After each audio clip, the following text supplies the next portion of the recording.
Yeah, thank you very much, Jamie, and good morning, everyone. Thank you for joining, and I think it's still the morning in Toronto, so we're still good there. A little bit about me and my background.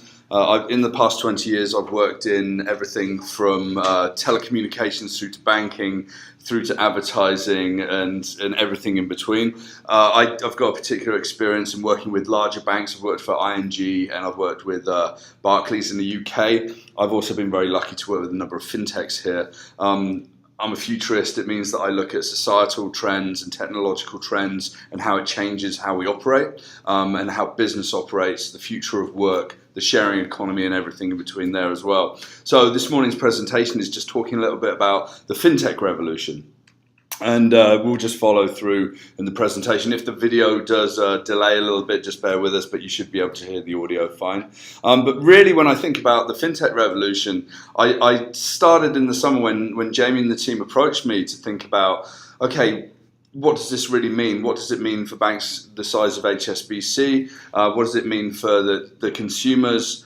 What does it mean for the banking ecosystem as a whole? And I was actually sat on a beach by Harrison Lake, and I was like looking around, and I was thinking about this very philosophically and practically, and started looking down at the ground, and I just realised that we can start looking at an analogy or a metaphor even, and start thinking about Sisyphus and skipping rocks, and what does that mean really? Well, Sisyphus was a king that was aggrandizing, driving wealth, was quite a greedy chap, and he was smited to push a huge boulder uphill every day for the rest of his life. And in the morning, he'd push the boulder up the hill, and then he'd fall asleep. And the next morning, the boulder would be back down at the bottom. He'd have to push it up again and up again and up again. And that kind of feels like sometimes the way of working in larger organizations, especially in the banking system, where it's a struggle. There's lots of legacy systems. There's lots of data, tech pipes, and everything. So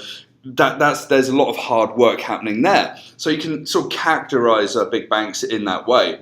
Tens of thousands of people were operating to keep the lights on and to make banking happen.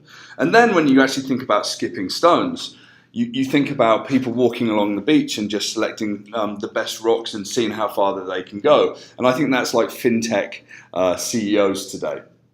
They're taking chances, they're seeing what would work, they're seeing how things can happen. And I like that analogy really, because there's the big, like, pushing the huge boulder up, and there's the one, let's try this, let's test this, let's see what sticks and see what works again and again and again. So I think that's the agility that we've got from fintechs.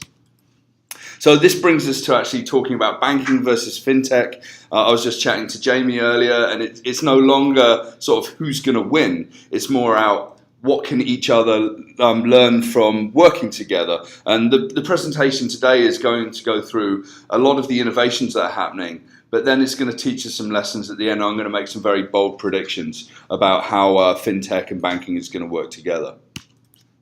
So we're going to start with a revolution. And the revolution has hit us really hard.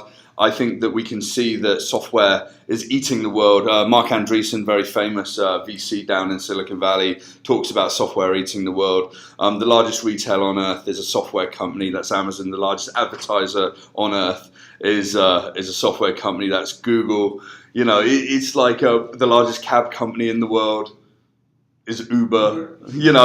Everything's showing. The largest provider of rooms around the world for staying, like Airbnb, software company. So we can see that software has come in and it's disrupted entire industries, everything from the sharing economy to the apps that exist on our phones. And really, the phone revolution and the mobile revolution is the second part. And back in 2007, although there had been a lot of developments in terms of smartphones and touchscreens, no one had really got it right, and then Steve Jobs launches like the iPhone, internet communications device, music device, communications and everything in your hand. And then in 2008 he launched the App Store, which kind of changed everything. A platform where everyone could very easily access information and services through the click of an app. Those apps have now gone on to be multi-billion-dollar industries. About $50 billion of revenue has been earned from apps off of the App Store to date, which is incredible.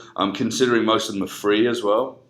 but the pay per play and the freemium models are actually really kicking in very nicely there. But then we go from thinking about software eating the world through to mobile eating the world. And this is a chap called Benedict Evans, who also works with Mark Andreessen Horowitz, and he sort of talks about how mobile is completely revolutionizing how things are working. And if we look, we can actually see that most people on Earth have actually got access to cellular services. So about 6 billion people have got access to mobile services, and that's more than the 3.4 billion that have got access to the internet in its normal form. And what's really interesting about that is that a third of all of these are actually smartphones, and that's rising year by year. And the telco industry is the first $1 trillion industry in the world, like $1.38 trillion in services alone in the telco world. So, this is going to continue, this is going to change, this is going to evolve as we move through time. And why is this important? Well, now in our pockets, we've got these sensors, supercomputers, and these ways of working. There's going to be 2 or 3 times more smartphones and PCs by 2020. And really it allows us to be personal, social. It's got sensors and cameras. We share over 1 billion photos every year on Facebook alone. It's got payment platforms. It's a way to link into banking systems, as we know, but it's a way for companies to think about creating 10 times the opportunity for consumers. And really, like, the people that are getting on board and taking control of these opportunities a lot of the times are the millennials. I don't normally talk about different groups, millennials or boomers or whatever, but definitely the younger age range, they share certain values and ways of living as their parents, but they do have very different perspectives and points of view. And these can be really seen in very clear focus within the banking industry as well. So millennials, and this is from a report that you can actually see on millennialsdisruptionindex.com, and I'll share these links afterwards. 53% see no difference between any of the banks out there. 71% would rather go to the dentist than listen to what their bank is saying, which kind of hurts. 1 in 3 are open to switching banks in the next 90 days, and 33%, which is an incredible number, believe that they won't need a bank at all. And through this presentation, we're going to look at some of the platforms in Fintech that are maybe blazing the way for some of this to be realized. Okay. Let's stop now and let's change gears and look at innovation. And as a way of looking at innovation, I like to ground us in the landscape of what can be possible within the changing way that we manage money, the way that we think about the future of money and the banking system as well. And here we've got Gartner's hype cycle on the future of money. And it shows a number of different things being realized today, being thought at today down at the innovation trigger layer, the things that have kind of become popular and then sort of slipped into the trough of disillusionment before we actually start really getting the slope of enlightenment, and that means adoption and people starting to use services. And I'm going to choose some very select parts of this to really guide us through the next few minutes of the conversation here. So I'm going to start with digital wallet solutions. A lot has been promised in digital wallets. Everything from the rather unfortunately named ISIS system down in the States, which I met the people that started that at South by Southwest about 5 years ago. Back in the Olympics in the UK in 2012. Samsung were promising that digital wallet was going to change everything. Over 40,000 retailers were going to adopt it, and it was all going to change, and it didn't work. People like Starbucks leapfrogged over them just to be able to help people buy coffee in a very simple application. And then this happened.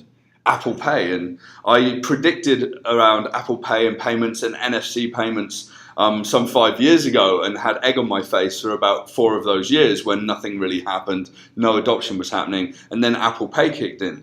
So when I was thinking about this presentation, it's like, oh great, we can talk about how mobile wallets were being adopted and how it's being pushed through. Even smartwatches can be utilized for this, and I've seen friends use that. But the trouble is, even with a huge amount of initial adoption for platforms like this, you've actually got things like Apple Pay that are sort of falling out of favor almost immediately as they get adopted as well. So more than a third of early adopters more or less say that they rarely use it anymore. And the percentage of those users who say they use it every time they can has fallen by 50% since launch. So, when you do revolutionize how we pay for things, it doesn't always stick. And in fact, it's probably going to be 3 to 4 years of hard pushing and adoption, and retail is really saying, these are one of the only ways that you can actually pay is through your mobile device to actually get that turn of change. It takes several years to get that adoption.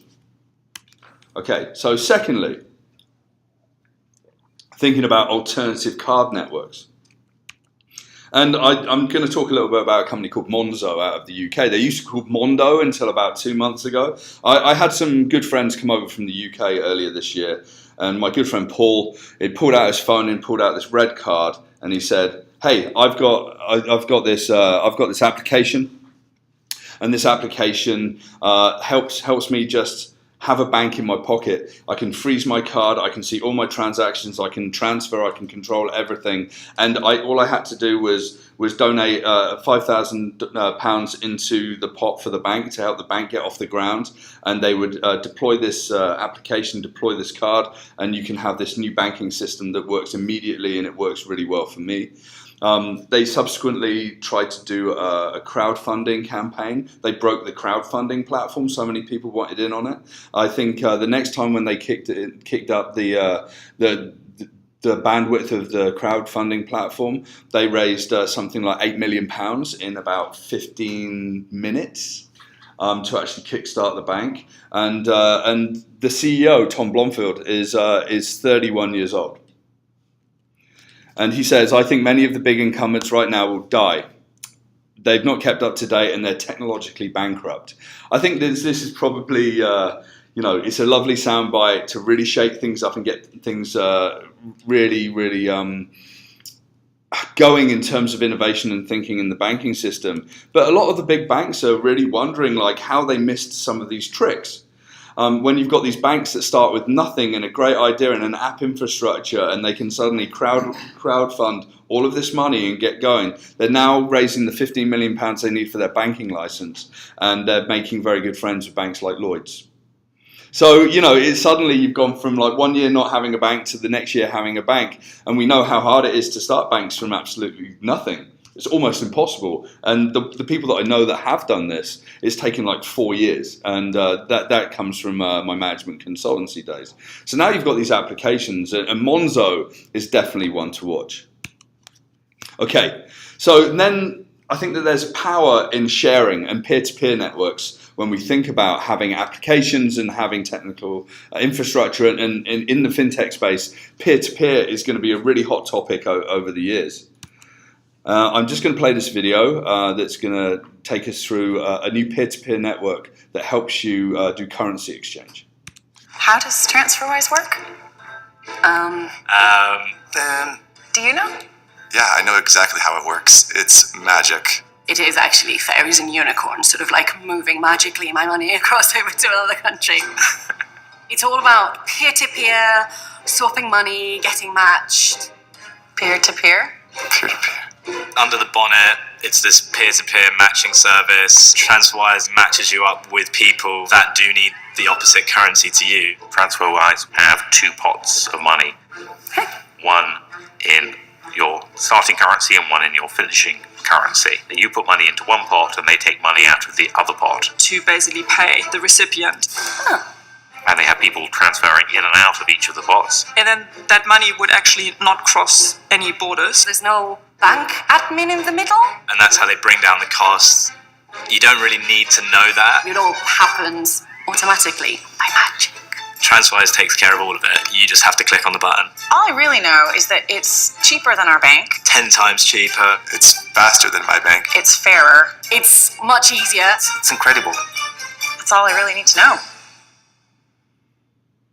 Yeah, so companies like TransferWise have got this really interesting advertising.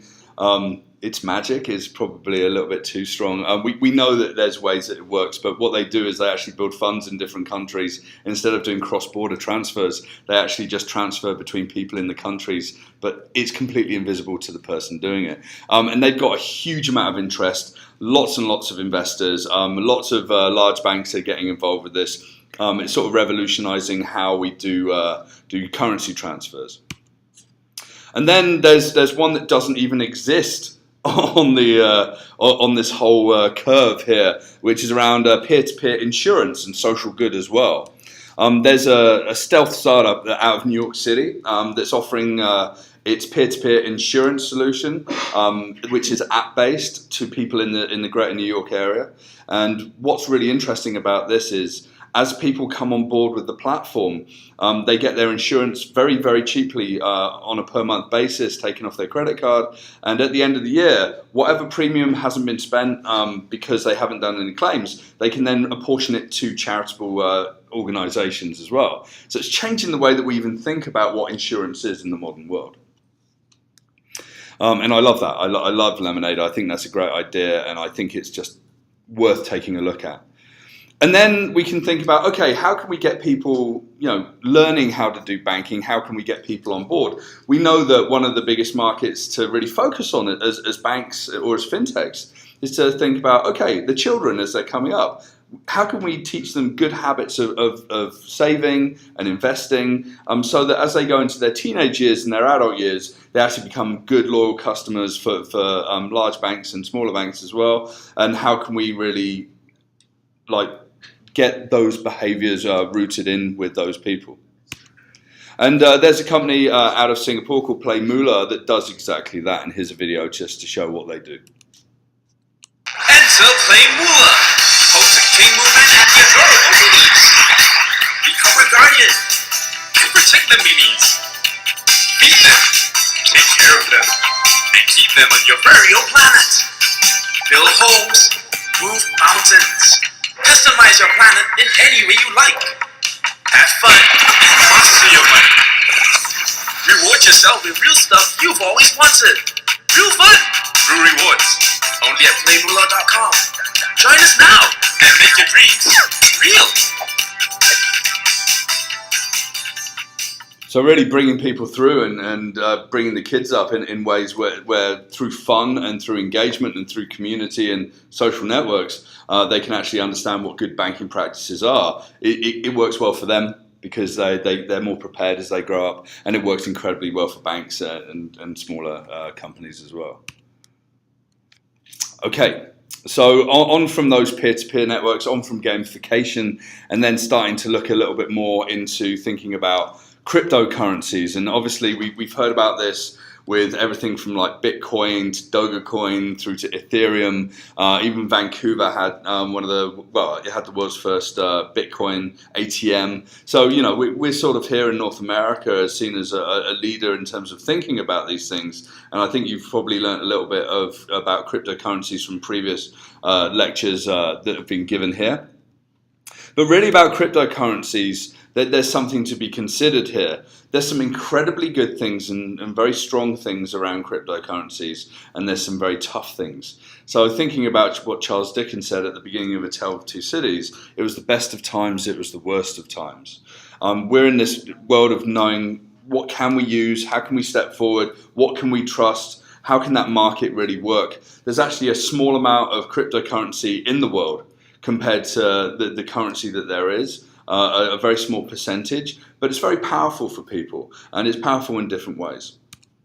So one good thing about the technology that cryptocurrencies are built on, which is around blockchain technology, is around anonymity and security, financial inclusion. Those people that are unable to get bank accounts or do banking in a normal way, whether that's because you're too isolated or you just don't want to be involved or bad credit or whatever, you can be included in the whole financial transaction. And you can even pay for your monthly bills now using Bitcoin, both here in Canada, North America, and around the world. It's reduced cost. It's this open network, and it's hugely flexible as a platform as well. So these are all the real positive things, and this is what's got banks and a number of different institutions taking a very long, hard look at this. Unfortunately, there's a flip side to all of this as well. Again, anonymity and security are two of the strongest things for it, but the anonymity thing leads us to having like crime and money laundering, terrorist funding, transactions on the dark web, and these things can actually be seen as fairly nefarious uses of cryptocurrencies, but it is fairly widely used as well. So thinking back into the big banking world, and we start looking at what Daniel Pinto from JP Morgan said. The nation's largest bank has been testing the program in recent months to move US dollars for about 2,200 clients between the two financial centers using a version of the blockchain technology that underpins Bitcoin. So, people are starting to look at this, and they're doing smaller tests, but they're doing live tests with their real clients' money, and just making sure that works really well. And then you've actually seen some coalitions stepping up and really getting involved. So these 7 banks here, so UBS, CIBC, Santander, UniCredit, ATB Financial, the National Bank of Abu Dhabi, and Raisa Bank, actually work with a company called Ripple, again a smaller fintech in the blockchain space, to move money across borders using pathfinding algorithms. They find the best and most efficient way to move that money at the cheapest rate, so that they can save money and make things work really well. And these smaller trials are working really, really well. And they're not quite there in terms of day-to-day operations, but I actually think within 1 to 2 years, these things are going to be rolled out and much more standard within banking organizations as well. And we can see, as Bitcoin and blockchain investment has actually been kicked up, from 2011, it's actually quite a small amount of money, all the way up through to 74 very large deals in 2015, and investment alone being $474 million. Platforms like Ethereum have crowdsourced tens of millions of dollars to be developed, and now they're going even further. There's a company out in Eastern Europe that are using a whole technological platform of Ethereum to start working around credit and around moving money around as a standard platform that can be integrated into existing banking infrastructures. It's a very exciting time, and it's coming from the people that believe that there's better ways of making the world of banking actually work. And what's really interesting about this, there's a great video, and I'll send you the link for this as well, in Davos with the World Economic Forum. And Christine Lagarde sits on a panel there. She's the managing director of the International Monetary Fund, and she talks very deeply about the importance of blockchain. Whilst it's not quite there yet, it's actually going to lead us for a disruption in monetary policy. So this is going to be international. This is going to be felt over the next 2 to 5 years in great detail of what's going to change, how banks work and how even monetary policies work with the people that have to work within them. And that's really important when we think about fintech, because being agile, being lithe, and being able to develop new ways of working in a secure way is going to be really important for everyone around the world. Okay. So thinking about that innovation, thinking around that hype cycle, I just picked a few of the areas that I think are going to be really hot and are really interesting. I could have picked a number of other companies, but really I wanted to move on to a new area that I think we all need to be very, very cognizant of, and that's what I'm calling the new power. And the new power is software companies. So we're going back to software eating the world. Amazon, Alphabet, Microsoft, Alibaba Group, who've really risen in the past few years, Apple. If you actually look at all of their market cap together and the amount of disposable income that they've got available to do innovation, they've got $2.2 trillion between these 5 companies to help change the world. There was even a joke post put out last week saying that Larry Page had just bought a major bank. I think we're probably not going to be at a stage where you've got Google or the Alphabet Group, who's their parent company, rolling in and doing large takeovers of banks. I don't think that that's their business, but them starting their own banks or supporting fintechs and changing that landscape, I think absolutely this is what's going to happen. And going back to that Millennial Disruption Index, how would adoption even happen if these companies stepped into the game? Well, 73% of millennials would be more excited about a new offering from Google, Apple, Amazon, PayPal, or Square than from their own nationwide bank. We're in a trust economy where the people trust the providers that give them the information in their pockets, and that's these people here. PayPal today is as standard a way of growing up and thinking about transactions online as any credit card system out there as well. And Square, as you walk around retail stores, is something that's becoming even more standard, and those retailers are seeing this as being a beneficial system for them to use, especially the smaller retailers. Millennials, they like to support grassroots business and their local community, so this all makes a lot of sense. And then, if you do look at someone like Google, you can see that their Google Ventures arm, and that's the logo for Google Ventures on the left, have been putting a lot of investment into a number of different fintechs around there, like Upstart, Ripple Labs, Robinhood. These are some of the ones that are really starting to make some waves in North America and around the world. And we heard a story about Ripple and the 7 banks earlier. I think that you're going to find that these large companies are going to step into the game. But what's really interesting about this, and as I was doing my research, was realizing that if we look to somewhere like China, we've got companies like Alibaba being a lot more bold. So Alibaba created a fund, an investment fund, and they created this back in 2013. And within 2 years, they had 80 million customers. And at the last count, March the 31st, 2016, their fund was worth $152 billion, and it was the 4th largest fund in the world. Now, in 3 years, less than 3 years, they've built this. I think they've got about 120 million customers now, and that's the power in China of the scale and the amount of people there. And this isn't just a software company stepping in to help support some fintech companies. This isn't even a fintech company, I wouldn't say.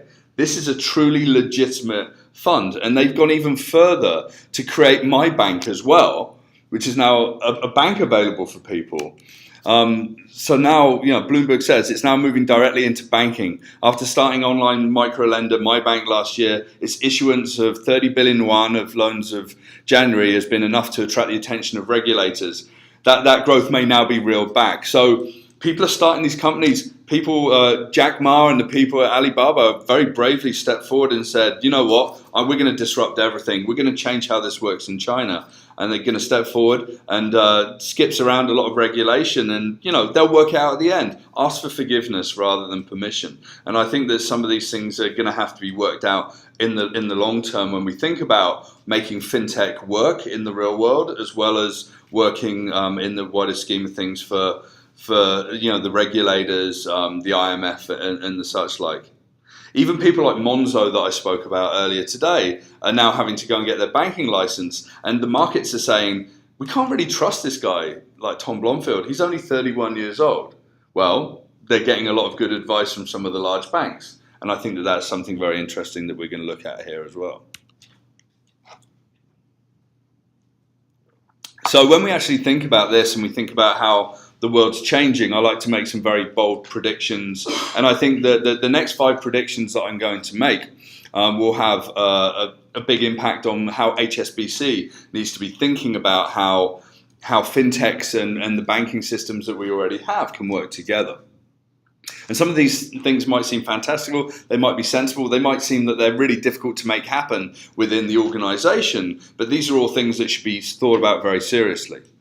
So number 1, banking and fintech partnerships will keep innovation pushing forward, both inside and outside of traditional banks. It's really, really important to have banks working with these smaller companies, learning from them, supporting them, funding them, and sharing some of that IP and even licensing technology to help keep their offerings really fresh and interesting for citizens. I think that we're going to have fintechs stopping fighting banks and starting to play with banks. And we're seeing a lot more of this actually happening now.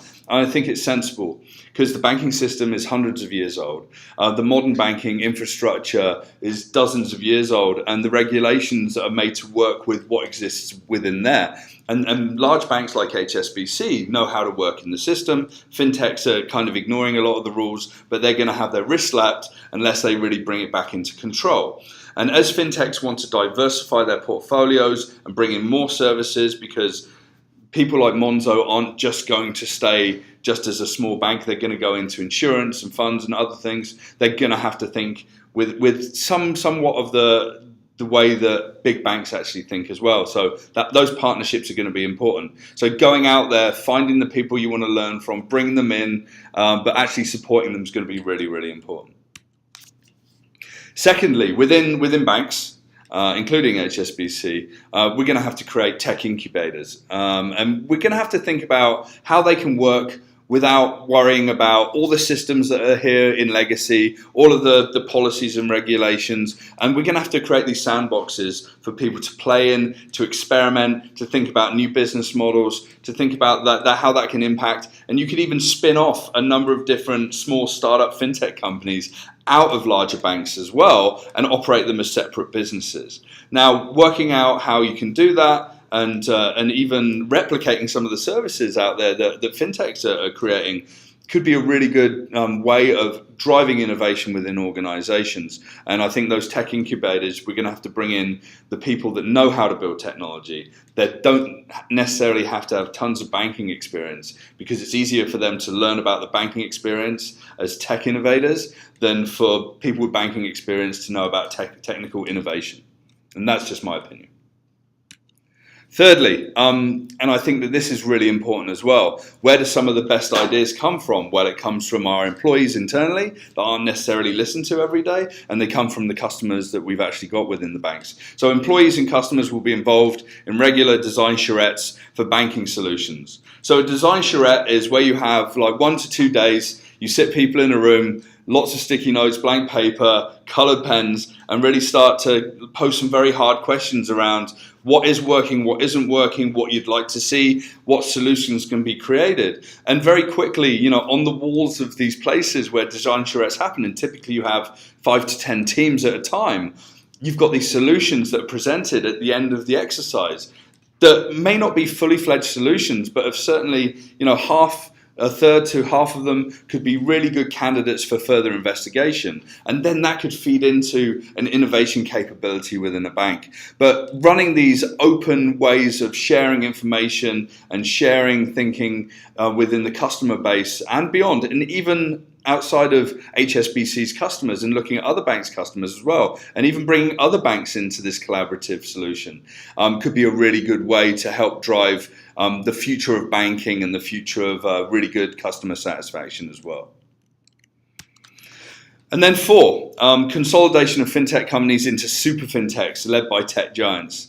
So coming back to those 5 companies that I spoke about earlier, Apple, Amazon, Alibaba, Alphabet, and the others, just thinking about, okay, they're already supporting lots of fintech companies. They're going to bring them under umbrella organizations. Those organizations are going to be ostensibly banking organizations of fintechs. So I think that within 2 to 3 years, we're going to see some very brave moves. We're going to see lots of acquisitions of fintechs, not by banks, but by tech companies that are going to try and corral them to work together and to work in concert with what the citizens actually want as well. Some of that will fail, and some of that will be incredibly successful. And I think we'll push a lot of boundaries by thinking about that going forward.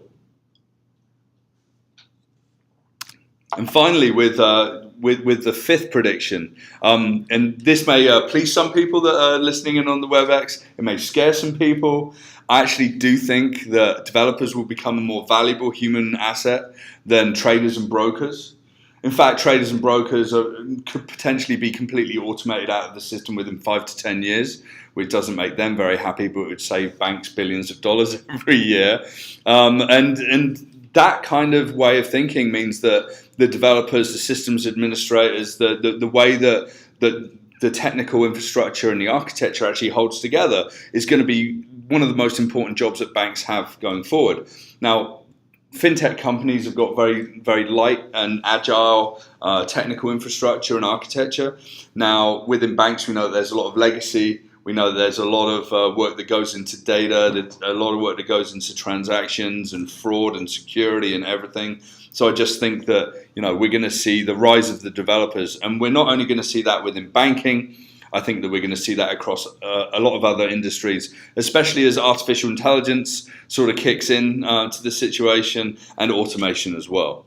that you're talking to are predominantly IT groups. I know. I So do. you made a lot of people very happy. Yeah, so it's like Christmas has come early, but like there's going to be a lot of pressure on people actually working in these organisations and really working out how that IT function can change over time, because it's not going to stay the same.